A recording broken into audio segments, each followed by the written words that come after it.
اس UCC को आप मामूली चीज़ मत समझिए, ये हमारे शरई कानून को ख़त्म करने के लिए एक बड़ा साजिश हो रही है। अगर आज हम उसके खिलाफ आवाज़ नहीं उठाए तो हमारी शादी, हमारे तलाक के मामलात, हमारे हिस्से बांटे के मामलात आगे जाकर ऐसा ना हो कि हमारे मरने के बाद जो हमारे दफनाने की रस्म है उसको भी तब्दील करने की कोशिश की जाए। ये हो सकता है आगे जाके बोला जाए कि भाई मुसलमान दफन करता है तो इसमें बहुत ज़्यादा जगह इस्तेमाल होती है, तो ये चीज़ भी ख़त्म कर दी जाए। तो ये हमारे बेकार का मामला है। और मुख्तलिफ मज़ाहिब का गुलदस्ता हिंदुस्तान रहा, उस वक्त अलग अलग मज़ाहिब के लोग यहाँ रहे। दस्तूर जब बनाया गया उस वक्त डॉक्टर बाबा साहेब अम्बेडकर की तरफ से इतना खूबसूरत दस्तूर बनाया गया कि हर मज़हब को, हर कबीले को अपनी मजहबी रसूमात और अपने इंडिविजुअल मामलात की पूरी मजहबी आज़ादी थी, उनके मजहबी कवानीन के मुताबिक। उसी पर भरोसा करके जो लोग हिंदुस्तान में अक़लियत में थे उन्होंने भी हिंदुस्तान को पसंद किया और अपने मज़ाहिब के हिसाब से आज तक वो अपनी चाहे शादी का मामला हो या अपने जितने भी ज़ाती मामलात थे वो अपने मज़ाहिब के कवानीन के हिसाब से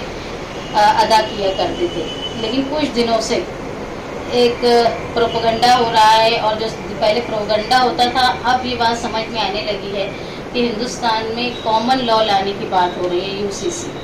यूनिफॉर्म सिविल कोड, जिसके तहत तमाम मज़ाहिब के फ़ैसले जो है वो एक कानून के हिसाब से हो, जिसमें हमने ये महसूस किया कि अक़लियत को दबाने के लिए ये काम किया जा रहा है, जिसकी मुखालफत करना बहुत ज़रूरी है। और ये मुखालफत करने का जो तरीका है वो मुस्लिम पर्सनल लॉ बोर्ड के बताए हुए तरीके पर कर रहे हैं। एक हिंदुस्तान में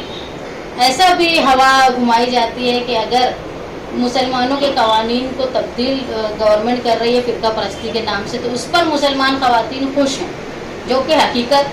इसके बिल्कुल बरक्स है। इससे पहले भी तलाक़ सलासा के वक्त में ऐसा बोला गया हुकूमत की तरफ से कि मुस्लिम ख़वातीन बहुत खुश है कि 3 तलाक़ को कानूनी तलाक़ की हैसियत ख़त्म कर दी गई। उस वक्त भी हिंदुस्तान के मुख्तलिफ इलाक़ों से, ख़ास तौर पे मालेगांव से भी ख़वातीन ने रैली निकाल के अपना एहतजाज दर्ज किया कि जो हमारा शरई कानून है, असल में जो मुसलमानों का शरई कानून है वो कोई मैन मेड कानून नहीं, ये एक रब्बानी कायदा है जो अल्लाह ताला की तरफ से बनाया गया और नाफिज हुआ।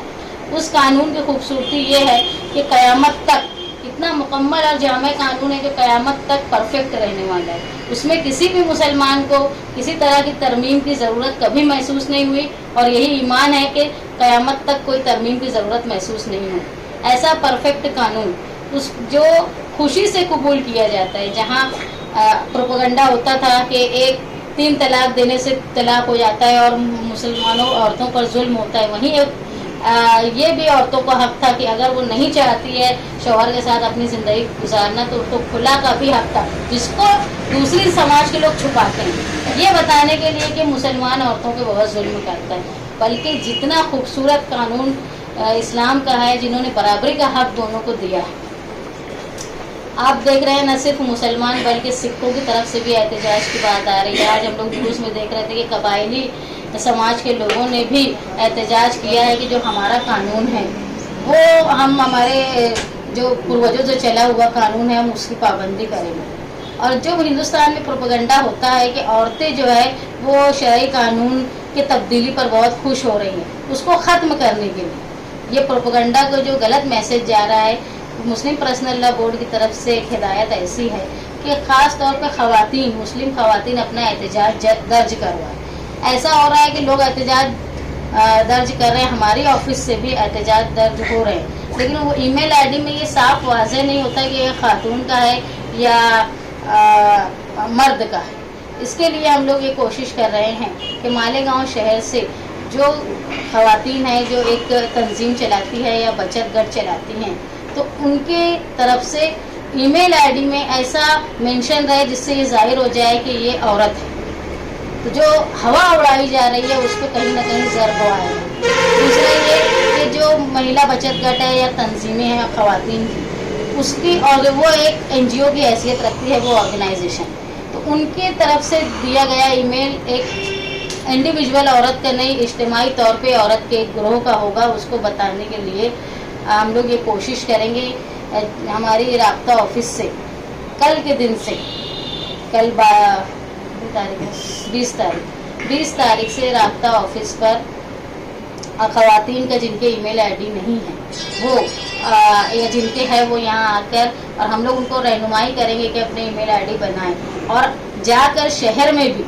जो ख़वातीन शायद ये चीज़ से वाकिफ़ नहीं है उनको जागरूकता पैदा करने के लिए हम लोग दस्तूर बचाओ कमेटी की तरफ से यहाँ मुख्तलिफ शोबे से सामाजिक काम करने वाली औरतों को हमने अलामती तौर पे बुलाया, जहाँ स्कूलों से भी हैं, आंगनवाड़ी से भी हैं। आज बहुत शॉर्ट नोटिस पे हम लोगों ने बुलाया। दूसरा ये है कि लोगों में गलत फहमियाँ पैदा है कि एक हवा उड़ाई जा रही है कि मुस्लिम ख़वातीन जो है वो हुकूमत के कानून को मान रही है। उस प्रोपेगेंडा को तोड़ने के लिए ख़वातीन का बड़ा एहतजाज अभी जो है वो ईमेल के ज़रिए अपने एतराज़ात और खतूत के ज़रिए जो एतराज़ दर्ज होंगे उसमें हिस्सा लिया जा रहा है दस्तूर बचाओ कमेटी की तरफ से, और हम लोग कोशिश करेंगे कि लोगों के घरों तक जाके ख़वातीन को उस बात के लिए बेदार किया जाए। मर्दों के लिए जो एतराज़ात का काम है वो तो चल ही रहा है। दूसरा ये कि इसके बाद अगर कोई दूसरा फैसला मुस्लिम पर्सनल लॉ बोर्ड की तरफ से होगा कि इस मामले में आप इसको और आगे बढ़ाने की कोशिश करो, अगला कदम जो भी होगा हम लोग मुस्लिम पर्सनल लॉ बोर्ड की तरफ से उनके अहकाम पे हम लोग आगे बढ़ाने की कोशिश करेंगे। इसलिए मेरी मालेगांव शहर की ख़वातीन से बिलखुसूस, मर्द तो कर ही रहे हैं, मर्दों के साथ साथ ख़वातीन से बिलखुसूस गुजारिश है कि वो अपना एहतजाज यूसीसी के ख़िलाफ़ दर्ज करवाएं। इस यूसीसी को आप मामूली चीज़ मत समझिए, ये हमारे शरई कानून को ख़त्म करने के लिए एक बड़ा साजिश हो रही है। अगर आज हम उसके खिलाफ आवाज़ नहीं उठाए तो हमारी शादी, हमारे तलाक के मामलात, हमारे हिस्से बांटे के मामलात आगे जाकर ऐसा ना हो कि हमारे मरने के बाद जो हमारे दफनाने की रस्म है उसको भी तब्दील करने की कोशिश की जाए। ये हो सकता है आगे जाके बोला जाए कि भाई मुसलमान दफन करता है तो इसमें बहुत ज़्यादा जगह इस्तेमाल होती है, तो ये चीज़ भी ख़त्म कर दी जाए। तो ये हमारे बेकार का मामला है, और अगर ये मैसेज जाता है कि मुसलमान ख़वातीन जो हुकूमत के कानून को मान रही है तो उसकी मुखालफत करना हमारा मजहबी फरीज़ा भी है कि हम शरई कानून को मानते हैं और मानते रहेंगे। इसके लिए हमको उसके ख़िलाफ़ एहतजाज दर्ज करवाना चाहिए। हमारी राब्ता ऑफिस आगरा रोड पर, शान-ए-हिंद राब्ता ऑफिस आगरा रोड पर आप लोगों को हर तरह की मदद की जाएगी गाइडेंस करने के लिए, और हमारी टीम बनाकर हम ख़वातीन से जाकर राब्ता कायम करेंगे, बचत गट वाली ख़वातीन से राब्ता कायम करेंगे, जो लोग ऑर्गेनाइजेशन चलाती हैं, तंजीमें ख़वातीन की चलाती हैं, उनसे भी राब्ता करेंगे। असल में बेदारी की कमी, मालेगांव शहर इतना पढ़ा लिखा होने के बावजूद भी बेदारी की कमी है, इसकी नौइयत को समझ नहीं रहे हैं लोग, उनमें बेदारी पैदा करने की हम लोग दस्तूर बचाओ कमेटी की तरफ से कोशिश करेंगे। ख़वातीन की बेदारी और ख़वातीन के एतराज़ात दाखिल करने की जो मुहिम की शुरुआत की है उसमें हमको मौलाना उमरैन रहमानी साहब की सरपरस्ती, जो मुस्लिम पर्सनल लॉ बोर्ड के सेक्रेटरी हैं, उनकी सरपरस्ती और हमारी कानूनी मामलात में हमको रहनुमाई करने के लिए एडवोकेट मुजीब मोमिन साहब हमारी मदद कर रहे हैं। और आगे इन लोगों के अहकामात को अगर ये खतूत के ज़रिए और ईमेल के ज़रिए जो हम लोग एतराज़ दाखिल करेंगे, इसके बाद अगली स्टेप क्या रहेगी, इन दोनों के मशवरे से हम लोग आगे बढ़ाने की कोशिश करें।